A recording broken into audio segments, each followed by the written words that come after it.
All right, what I want to look at here in Photoshop is to create something where I can find a mock-up or even take the picture myself, obviously, and overlay my graphics onto these mock-ups or wherever the blank page is, on a t-shirt, on a card, on a poster, business cards, whatever. But here's a kind of a way where we can do it where there's a few issues where we have to deal with, but we can still lay it over and let's see what happens. So what I want to do is I want to bring in this graphic here. I have an Illustrator. I want to drop this graphic in to this area here. And I'll put it here too, but well, we have a couple situations because I can just drop it in here and it's going to cover up these nice shadows that I have, so it really interacts with the scene itself, and all the shadows and the lights and the darks, the brightness, everything will still be seen. And how do I do that? Well, there's a couple different ways to do that. So if I want to do it manually, now I wouldn't, normally I would do it this way, but I've learned some new ways to do that. So I would go into Illustrator, I'd grab this content right here. It's one large file. I'm just going to copy it.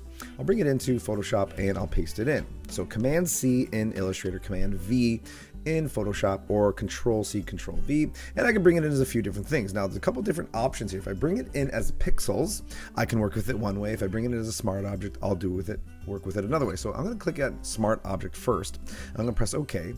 And here in comes my image. Now there's my image, a little bit smaller right now, but that's okay. It's a vector graphic that I copied in from Illustrator, so it's going to be great quality. So I can bring it up.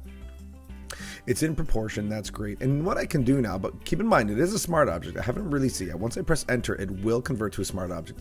Right now it's letting me position it any way I want. So you know what I'm going to do? I'm just going to blow it up a little bit, which is great, and make it a little bit bigger and just press enter. And once I release it, it becomes a smart object. I can see my icon right there, smart object, great.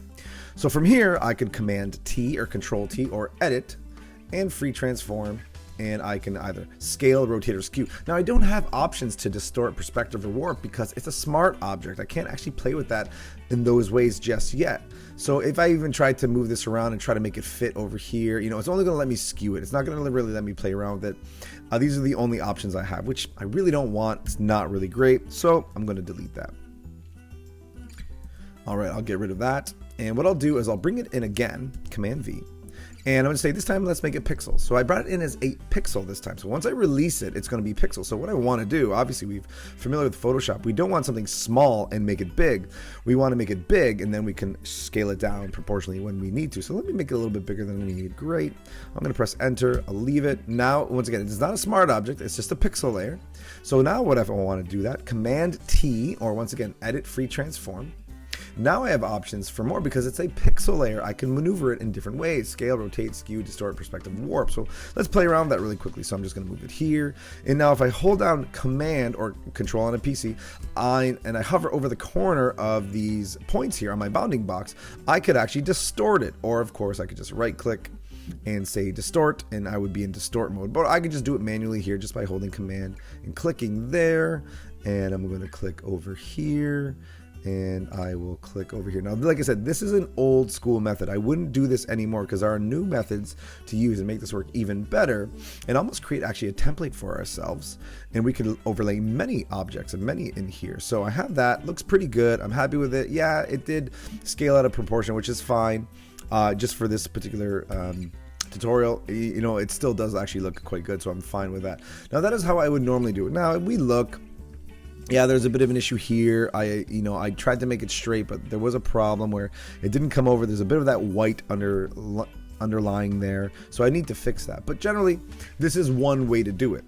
But the new way to do it would be to use smart objects in a slightly different way. So I can position it and distort it this way, which is totally fine. If I really needed to, I can click on it again, free transform, Command T, and I can warp it. If I press warp, okay, I can kind of move things around, but it's just a little odd now because of the way it is kind of aligned this way, but I can still move it and try to make it work with warp as well. However, not really going to do that. I'm just going to shut this one off, okay? What I want to do now is the kind of newer way, the better way to do it is using smart objects. So right now what I want to do is roughly, this is probably like a 5x7. I want to get the ideal of the proportion or the aspect ratio of this card, of this thing I want to put on, which is, like I said, it's kind of like a postcard, almost like a 5" by 7".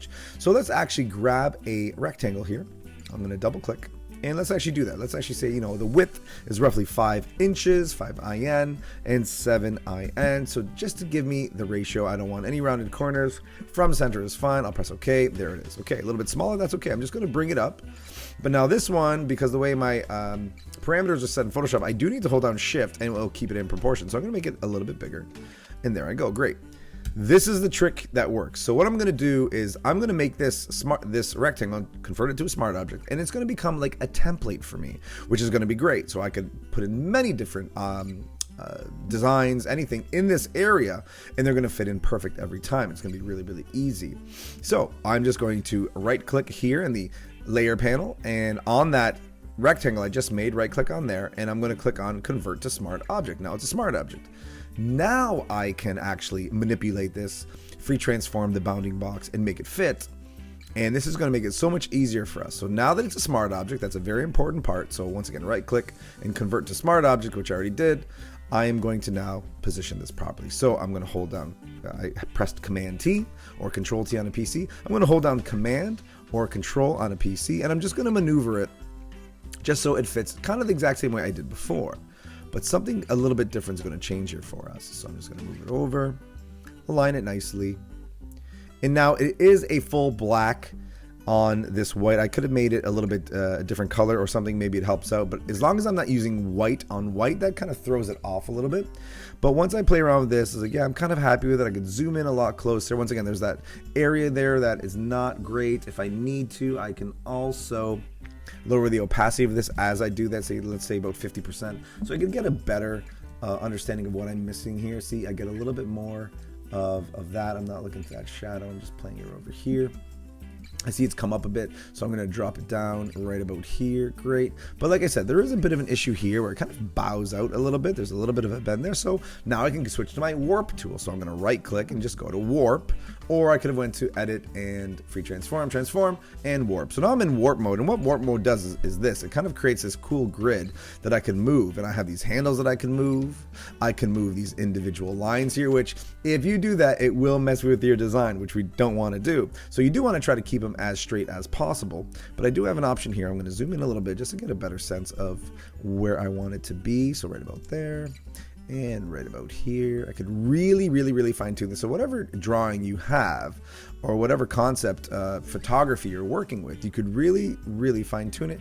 And once again, this kind of doesn't have to be perfect, because depending on what your actually end result is going to be, is it going to be just for social media? Is it going to be in your portfolio? Is it going to be really high quality, high resolution, or is it gonna be something simple, something small? People really won't notice the borders. It's entirely up to you. So once again, just fine tuning it, making it work, and I'm happy with that. Great, done. Now I'm gonna press enter, and once again, if I still want to maneuver it, that's totally fine. Command T again on it if you want to, and go to warp, and it's back, and it remembers the exact warp you had before, which is really great. So it's a great way to do it. I press enter, it's set. Now that's all I have to do. I'm going to bring it back up to 100%. I'm going to bring up the blending mode to multiply. This is a common one used that it works really well because it blends in the best or really well with the current background there anyways. So I'm going to click on multiply, and now this will blend in really well. Now you can't tell because it's black. It doesn't really matter. I'm just going to press OK, and that's fine. I'm happy with that.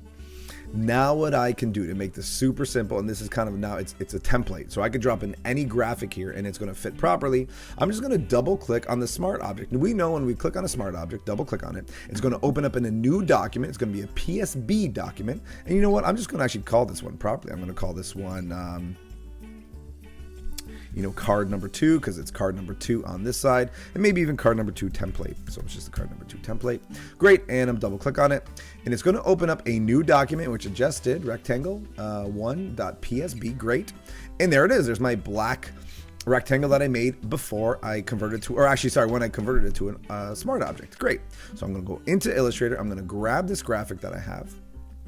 I'm happy with. I'm going to press Command C, bring it into Photoshop, bring it into my smart object file, my smart object document. I could actually shut this off. I don't need it because that's the background. And I'm just going to bring it in as a smart object. We always want to remember that original data that it had. Now it's not fitting properly. That's okay. Once again, I'm just playing around. I should have made a proper 5x7, which I didn't. I'm not going to do that. I'm just going to kind of make it fit. And you know what? I am going to squeeze it, which I'm not a huge fan of doing. But I'm going to do it just for this tutorial here, and make it fit in properly. Okay, there we go. I'm just holding down shift right now because it's out of proportion. Like I said, the way I have my Photoshop set up, you might actually have to hold down shift or not, depending on how yours is set up. Okay, so there, I have no white areas. It's set up nicely. I'm happy with that, and that's it. All I have to do now is press save, because right now it's still, if I go back to my main one here, it's still black and there's, nothing's changed. That's okay. So that's all I have to do now is just press save, Command S, done, or file and save. I don't have to save the smart object anywhere. I don't got to save it in a special location, a special organized folder. It's done. I've just pressed save. I can go back into here and now look, it's perfectly aligned there. And look, the shadows also took. There's shadows overlaying it. So now it blends into this particular scene very, very well. Now, if you did play around with some of the other blending modes, you can kind of go over and see if any other ones work well. But keep in mind, there are those shadows that we do want to help us blend in the scene. And hey, you can come up with some pretty amazing ways to play around the blend. But as for now, it seems Multiply is one of the best ones. Actually, I really enjoy that too. Is one of the best ones to help us really let it blend in, to see how that goes from normal to multiply. We see that yes, there is a difference. And if I'm not happy with it, I want it to be it's not as, it's a little dark, but that's the way it is, especially in this scene. That's not a problem. I could just go to my adjustment layers and add any adjustment layer I want. I am in RGB because I have access to all my different adjustment layers. I could convert it to CMYK after, and I'll just say, yeah, you know what, I'm going to make a clipping mask here. Hold on, Option, hover over to make a clipping mask, and I just press it, and now I could just say the brightness only affects this layer. And what I'm going to do with that, I'm just going to play around with the brightness here. Maybe I want to bring it up a little bit, something like this. Do I want to play around with the contrast a little bit more? Sure, why not? And I'm just fine tuning it. That's it. So I just made a little clipping mask there with my adjustment layer. It's only affecting this. If I did not make a clipping mask, it would affect everything, the entire layer, right? And the picture below it. Adjustment layers are affected, everything below it. So it would play around with this, my initial concept layer anyways, the background layer. I don't want that. I only want it to affect this layer. So I hover between the two layers, I hold down Option or Alt on a PC, I get this new cursor and I click, and now it made it a clipping mask. It shows me with a little arrow, so yeah, this only belongs to this layer. It's only affecting this layer. Done. Awesome. Fantastic. Now there's another one here I need to worry about. Okay, so let's do the same thing, but we're gonna have to play around here because I have a little bit of that there, but I also have this plant, this dried out situation here I got to work with. Not a problem. So let's do that again. I'm just going to make a smart object. Not yet though. Sorry, I'm going to make the rectangle first. So let's double click and let's do a 5" by 7" height. And I'll say okay, and there it is. I'll make it a little bit bigger. Command T, make it bigger, scale it up. There we go. Perfect. Happy. I'm going to convert it to a smart object. So I right click on the rectangle, convert to smart object. All right, now it's a smart object. Now I can do whatever I want with it. Command T, I'm going to hold down Command, and I'm going to line it up here. Oh, you know what? Can't see as well. Let me make it 50% opacity or less. It's up to you. And I'm just going to find those corners. I'm not too concerned about this obstruction right now, that part that's coming over top. I'm actually just going to align this nicely. Going a little bit quick here. Maybe I could make it a little bit better. Zoom in a little bit more, fine tune if I need to fine tune. Make sure I'm really finding this edge too, because this one's a little trickier. But I'm definitely using this to help us understand that there are a lot of different things we might have to play with, which is totally fine, to make this work here as well. Once again, I can warp it, so I can just right click and warp, and there it is. I'm going to fine tune that here as well, bring those in a little bit. But once again, you might need to warp around an object a little bit more. Like say there's a coffee cup, a wine bottle, something with obviously some dimension. This warp might really help you fine tune and even go around something like that, which is very, very useful. Okay, generally happy with that. I'm going to bring up that opacity. And I'm going to make it multiply. But you say, you know what? There is that issue right there. I do need to worry about that. So you know what I'll do? I'll bring back that opacity back down to 50%. Now what I need to do is just mask it out. Masking is great. Masking either hides something or shows something. And a quick way to add a mask to this layer, so any layer, I click on this layer that I want to add a mask to, and I click down here at the bottom of the layer. I just see, yeah, right here, insert mask. So I'm just going to click on that, add a layer mask, and there it is. This white space here is the mask. So make sure the mask is selected. We can tell because it has these borders around it, not the actual rectangle is selected. See, now the rectangle is selected. I don't want that. I just want this selected, the mask, because now with the mask, I could paint white or black. White reveals, it'll show something, and black hides something or conceals something. So I'm going to click on black, and I'm going to make sure I'm going to brush it. and I'm going to brush on black, and I'm going to control my brushes by using my keyboard shortcuts of open bracket and close bracket. So open bracket makes it smaller, close bracket makes it bigger. Now I could also control my brush with my right click, and I can choose a bunch of brushes here. The hardness, which I'm going to make it very hard, not soft. And my size, I can make it bigger here. Or of course, if I have my brush selected, I can do the same thing right up here in my control panel. I have the same options. Okay, great. So I'm going to start brushing. Now I see my brush is set to 25%. This is from something I did before. So I'm going to bring my opacity up to 100% because I don't need to slowly blend things in. Sorry, I didn't do that right. 100%. Now I can kind of brush it out. Once again, the hardness really helps out. If I want to get super duper detailed, I can get even closer and really play around with that. But I just want to get rid of that edge. Oh, I went over too much. Not a problem.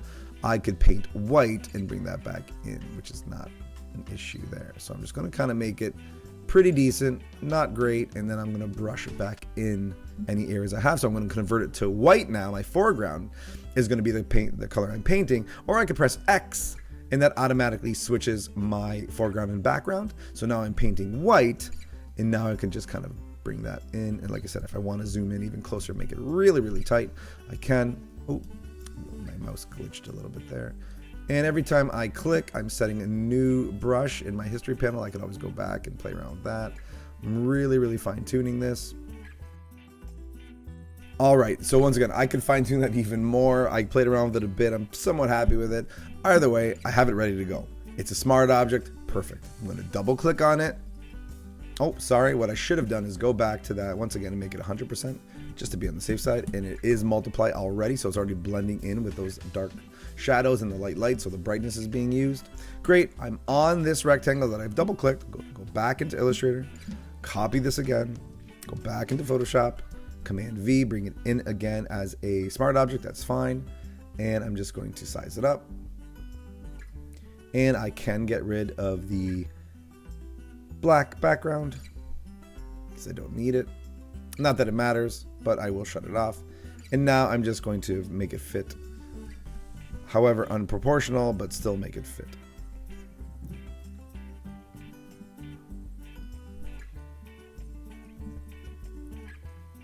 All right, I'm somewhat happy with that. Like I said, I don't love squeezing things, but just to show you this. So there I am. Looks good. Once again, that's all I have to do is press save, Command S or File Save. There it is. Done. Now going back in, and there it is. And look, the mask worked. So now I didn't have to go in and make a new mask and do all this if I want to lay in more graphics and different graphics and over and over and over. I don't have to do that. It's already set. It's good to go. So making a smart object, laying it in properly, using your distort, your warp, whatever the case is, to make it match whatever you want to put it on top of. And then making it a smart object, and then bringing in your graphic or whatever you want to bring in to this area. You could do it over and over. So even if I go a little bit further, let me actually use this this adjustment layer again. I'm going to duplicate it just by holding Option and bringing it up on top. I don't want it to affect everything, so I'm going to make it a clipping mask. Hold down Option, click in between both, and now it's only affecting this. So they're roughly the same, which is great. So you know what? Maybe I do want to change something else. I'm going to go here. I don't want to select everything. I just want to select the logo here. So I'm just going to play around with that. I'm going to copy just the logo. I'm going to go to Photoshop, and I'm going to go back into, let's just say that's this one. I'm going to shut that off. Once again, I'm not losing anything once I save this. It's great. I'm going to just Command V as a smart object. I'm going to blow this up a little bit. Great. There I am. And that's all I need. I'm going to Command S, and now it imposes that on there. That's it. Very easy. So now this is like a template. I can close these down. I don't need to open these up. That's great. I shut them down and I'm good to go. I can save this obviously properly as a proper PSD file. And I can reuse it over and over and over with different graphics, a really easy way to overlay and to make mock-ups and concepts of artwork you've taken, photos you've taken of a certain situation you want to overlay. Like I said, posters or on tops of flyers or a picture on the wall or absolutely anything. You want to put a graphic on anything. This is a great way to do it, playing around blending modes, but definitely a smart way to play around with this.